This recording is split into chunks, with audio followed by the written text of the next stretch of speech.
Shalom Bapak Ibu, Saudara-saudari yang terkasih dalam Tuhan Yesus Kristus. Selamat malam dan selamat bertemu kembali bersama kami dalam persekutuan doa GKJ Telogosari yang dalam masa Pentakosta ini mengambil tema perwujudan teladan kesalehan. Sebelum memasuki persekutuan doa, marilah kita bersama-sama memasuki saat teduh sejenak.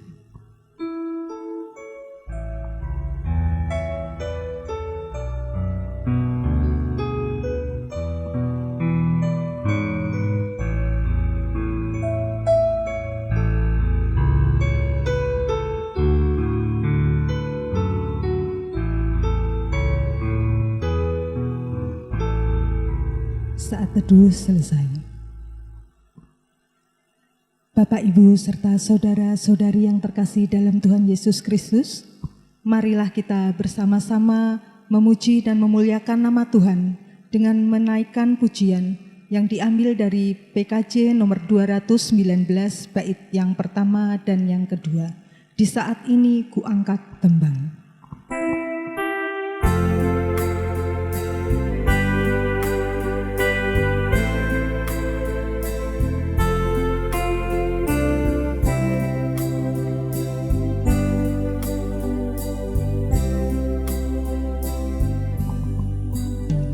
Di saat ini ku angkat tembang, ku angkat tembang bagi Yesus.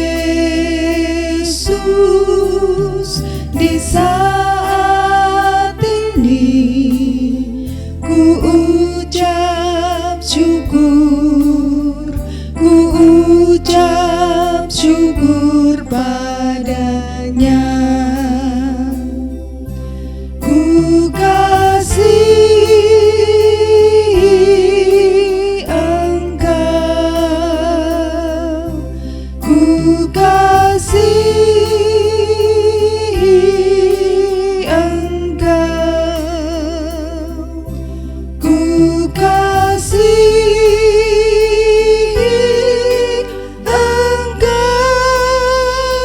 Yesus Tuhanku.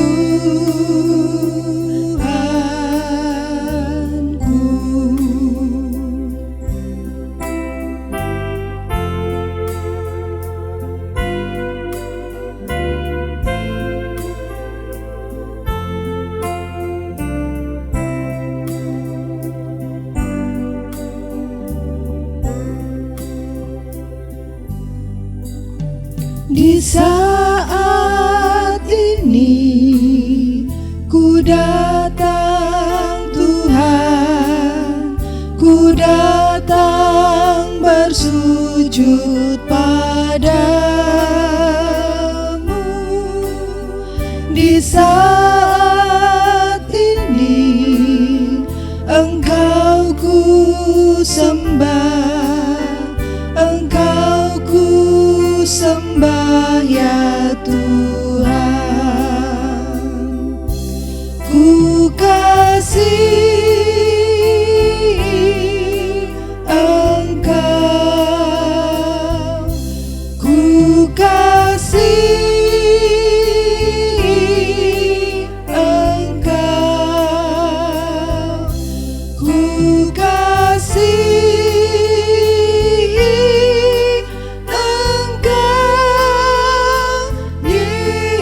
Yesus Tuhanku.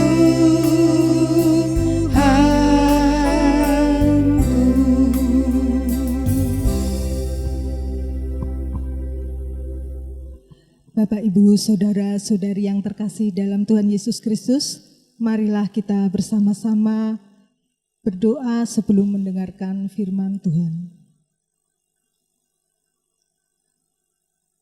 Bapa yang kami sembah dalam Tuhan Yesus Kristus, kami mengucap syukur Tuhan untuk setiap berkat dan penyertaan yang Tuhan berikan dalam hidup kami.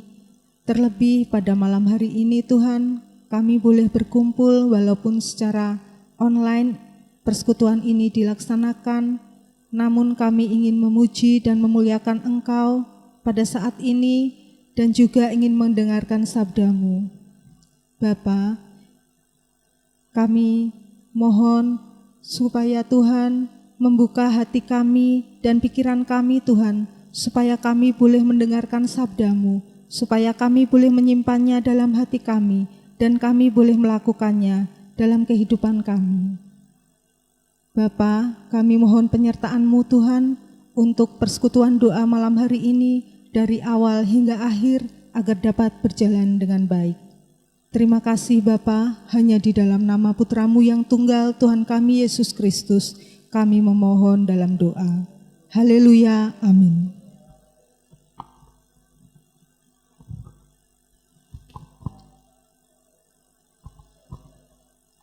Selamat malam Bapak Ibu Saudara yang terkasih. Kita akan belajar akan firman Tuhan di dalam persekutuan doa pada saat ini dengan tema perwujudan teladan kesalehan. Perwujudan teladan kesalehan. Bapak Ibu Saudara yang terkasih, menurut panjenengan kesalehan itu apa? Banyak orang melihat bahwa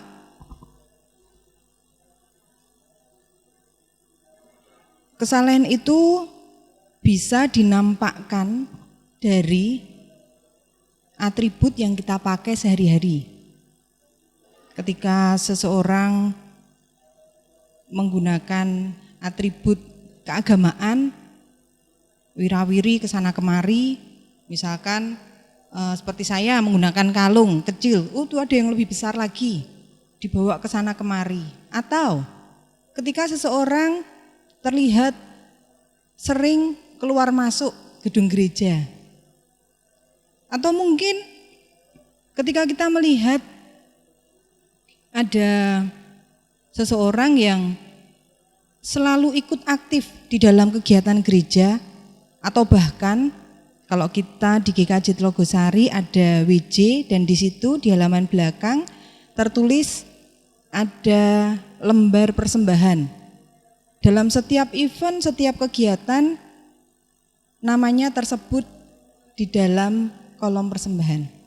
Apakah seperti itu yang disebut dengan kesalehan? Saya melihat dari Kamus Besar Bahasa Indonesia, dikatakan di sana kesalehan adalah ketaatan atau kepatuhan atau kesungguhan di dalam menjalankan ibadah keagamaan. Nah, kalau tema sekarang kita belajar tentang teladan kesalehan, kita akan belajar dari Rasul Paulus yang kita tahu dia adalah rasul yang luar biasa. Dari kitab Titus 1 ayat yang pertama sampai dengan yang ke-9. Titus 1 ayat yang pertama sampai dengan yang ke-9. Demikian firman Tuhan.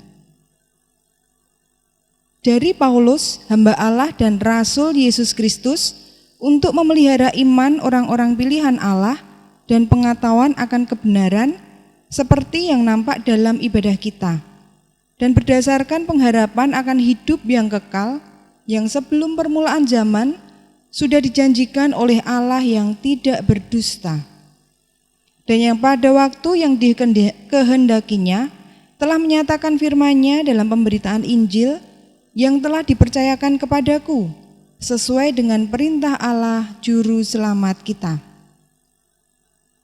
Kepada Titus, anakku yang sah menurut iman kita bersama, kasih karunia dan damai sejahtera dari Allah Bapa dan Kristus Yesus Juru Selamat kita menyertai engkau.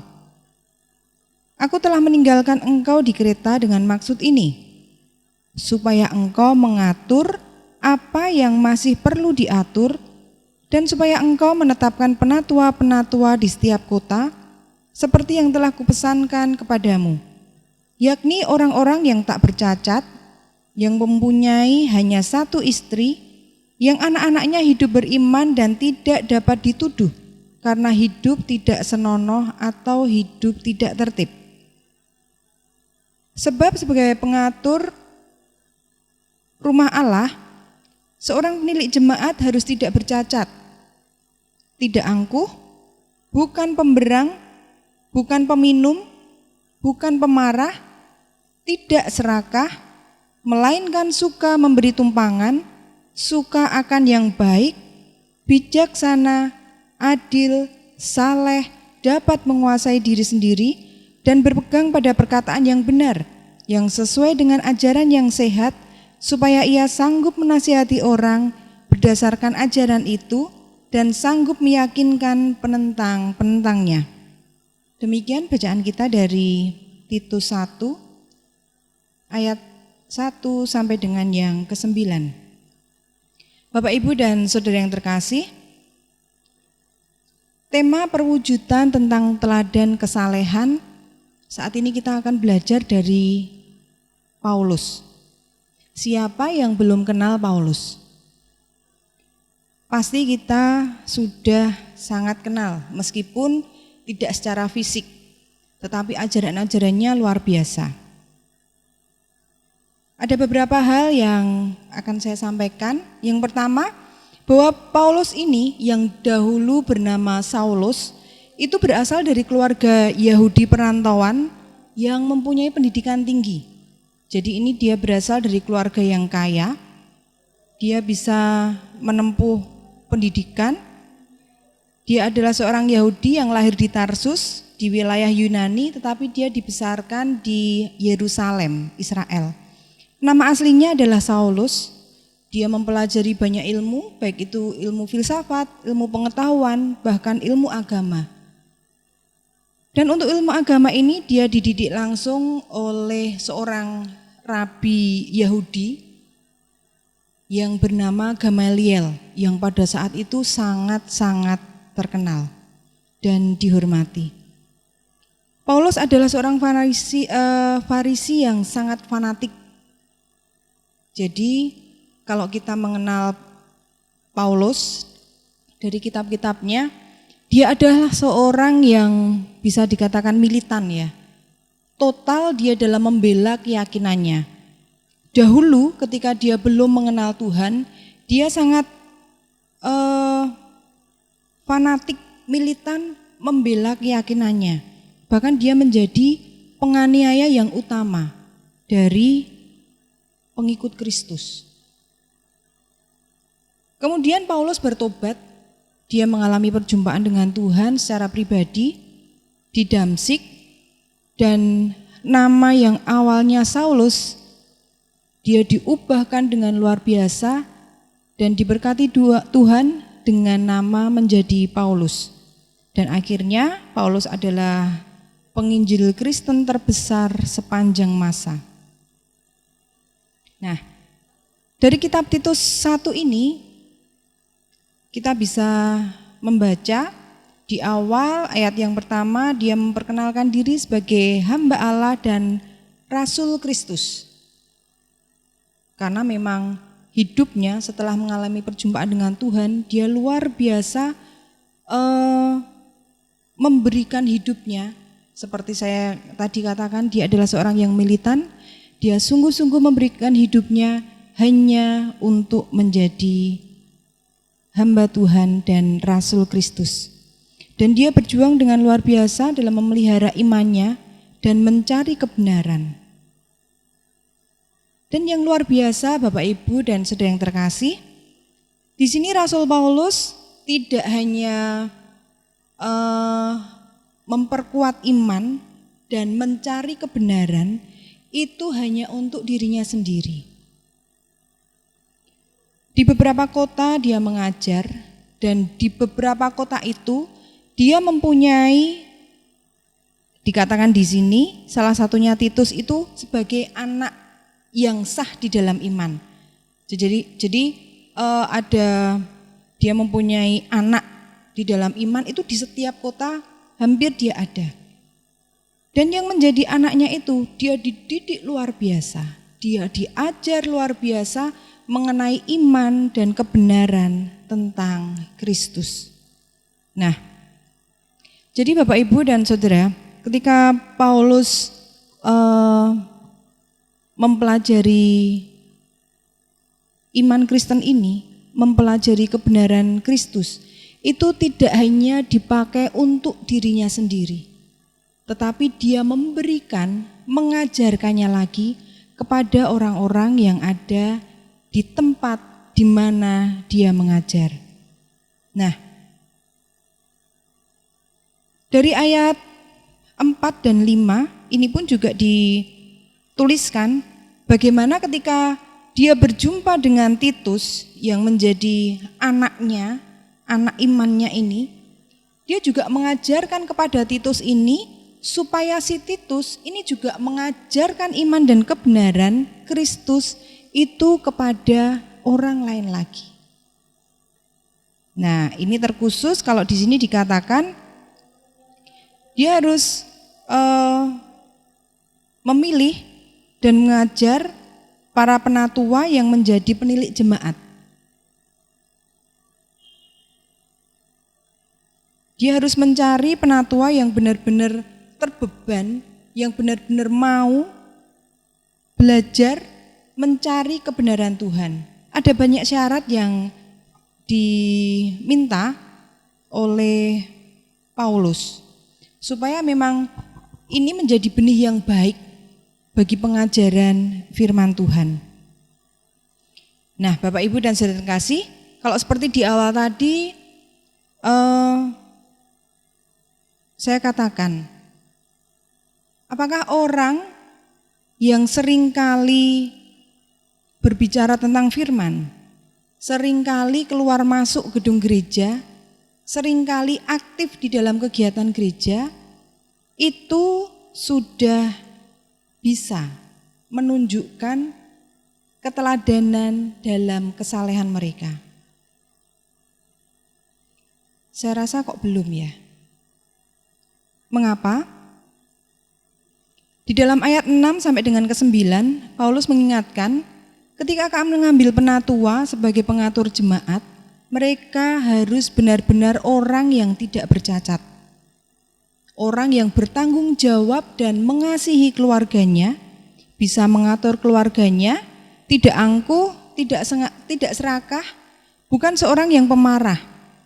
Orang yang murah hati, yang bijaksana, yang mampu menguasai diri, dan yang berpegang pada perkataan yang benar, sesuai dengan ajaran yang sehat. Sementara saat ini kita tahu bersama betapa kita hidup di zaman yang semua melalui media sosial. Media sosial beritanya tidak bisa kita bendung. Anak kecil, dewasa, orang tua semua bisa mengakses berita itu. Dan ada banyak sekali berita bohong yang akan kita baca. Nah, orang-orang seperti ini yang mungkin berkedok menggunakan atribut keagamaan, tetapi memberikan berita yang tidak benar, itu harus kita waspadai. Bapak, Ibu, dan saudara yang terkasih, Paulus menginginkan supaya pengikut Kristus itu mempunyai standar yang sama dalam pemahaman tentang iman dan kebenaran akan firman Tuhan. Jadi, kita mempunyai modal yang sama tentang pemahaman iman dan kebenaran. Nah, kemudian kira-kira siapa saja yang bisa menjadi teladan di dalam kesalehan ini? Menurut saya itu bisa siapa saja. Tidak memandang usia, anak kecil bisa, remaja bisa, bahkan orang yang sudah dewasa mengikut Tuhan, sudah lama, itu pasti lebih bisa. Tidak memandang usia, tidak memandang status sosial. Dan lagi, menjadi teladan di dalam kesalehan itu tidak hanya menjadi tugas penatua, tidak hanya menjadi tugas majelis, tidak hanya menjadi tugas pendeta. Itu menjadi tugas kita bersama.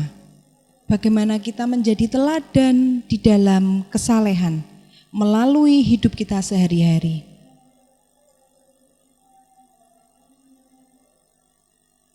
Kalau kita masih merasa panas hati, gampang tersinggung, dan kemudian mutung, ketika kita dirasani jelek, di cerita yang aneh-aneh, bagaimana mungkin kita bisa menjadi teladan dalam kesalehan? Kalau kita masih berpikir buruk terhadap orang-orang yang mungkin tidak sependapat dengan kita,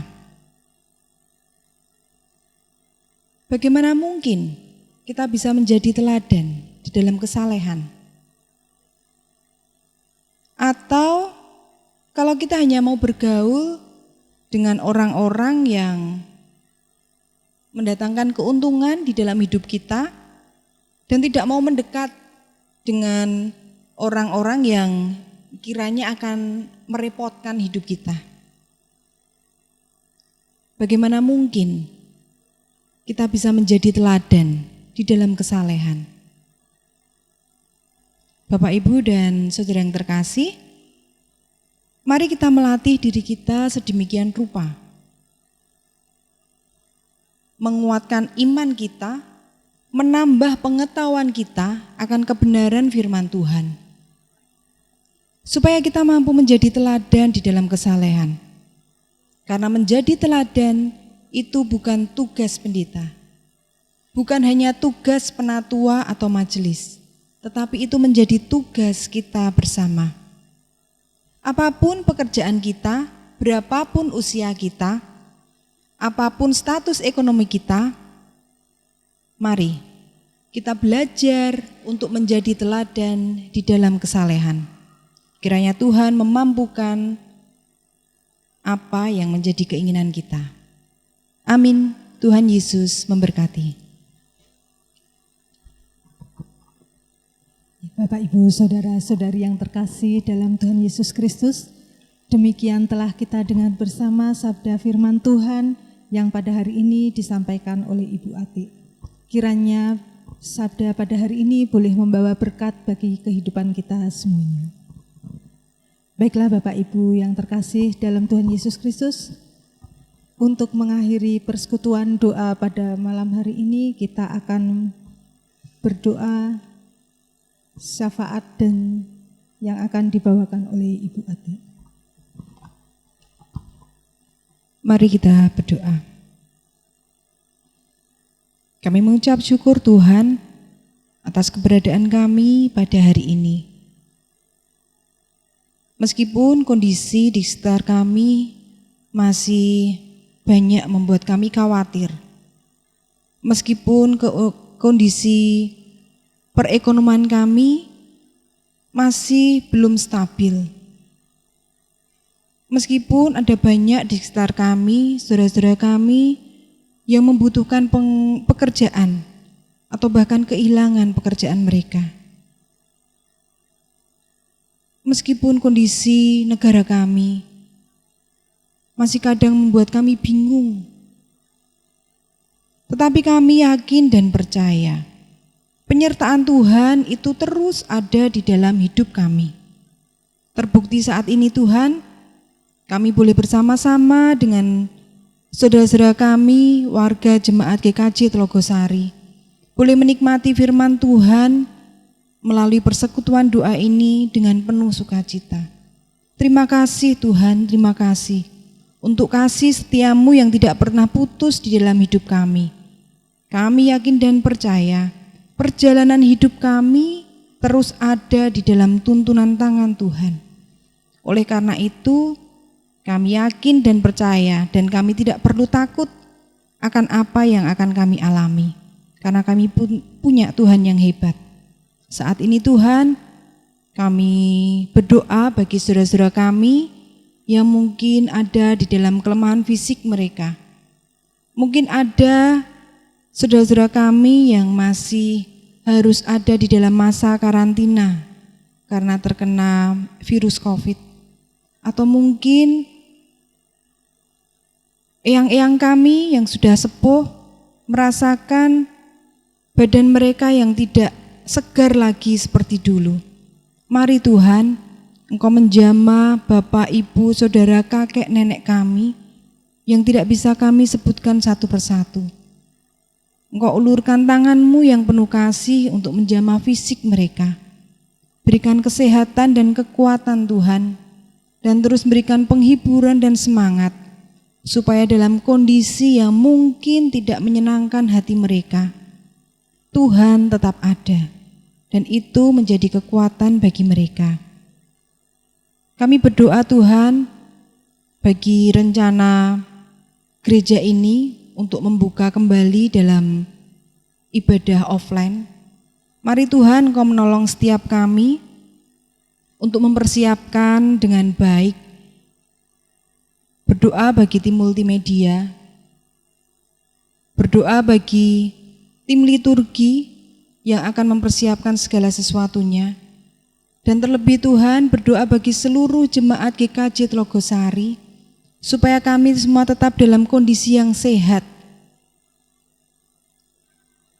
Kami berdoa supaya pandemi ini segera berlalu Tuhan, karena terus terang kami rindu untuk kembali bersekutu bersama-sama. Tapi kami tetap harus patuh kepada pemerintah yang mengizinkan atau tidak untuk kami kembali lagi beribadah online. Kami juga menyerahkan Tuhan anak-anak kami yang saat ini memasuki masa ujian, baik yang masih SD, SMP maupun SMA.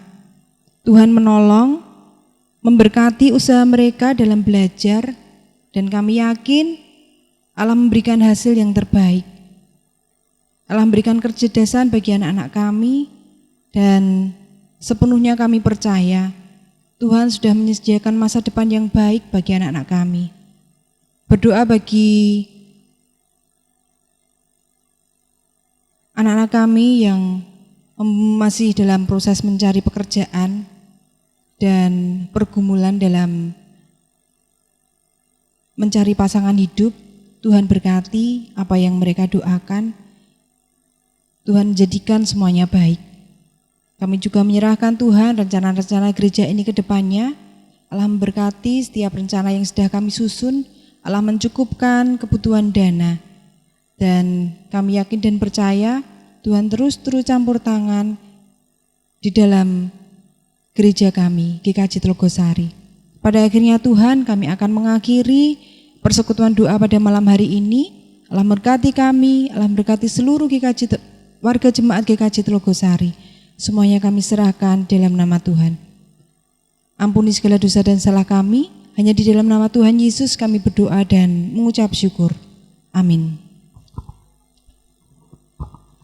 Ya Bapak, Ibu, Saudara-saudari yang terkasih dalam Tuhan Yesus Kristus, marilah kita mengakhiri persekutuan doa pada malam hari ini dengan menaikkan satu pujian, Firman-Mu pelita bagi kakiku.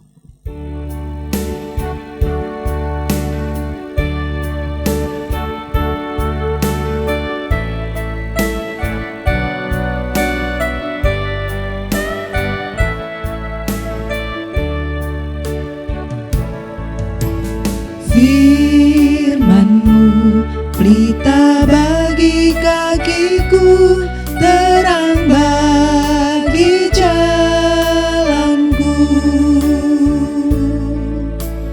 Firman-Mu pelita bagi kakiku, terang bagi jalanku. Waktu ku bimbang dan hilang jalanku, tetaplah Kau di sisiku, dan takkan ku takut asal Kau di dekatku, besertaku selamanya.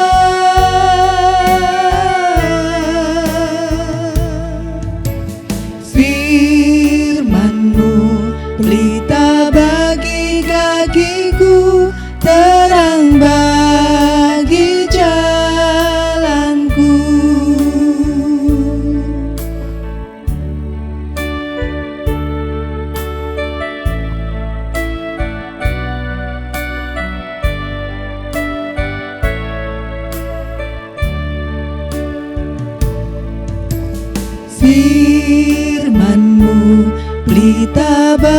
bagi kakiku, terang bagi jalanku. Firman-Mu pelita bagi kakiku, terang bagi jalanku. Waktu ku bimbang dan hilang jalanku, tetaplah Kau di sisiku. Dan takkan ku takut, asal Kau di dekatku, besertaku selamanya.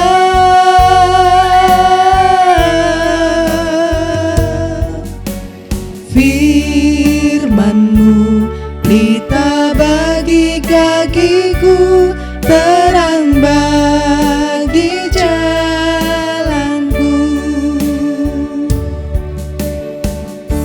Terima kasih, selamat malam, Tuhan Yesus memberkati.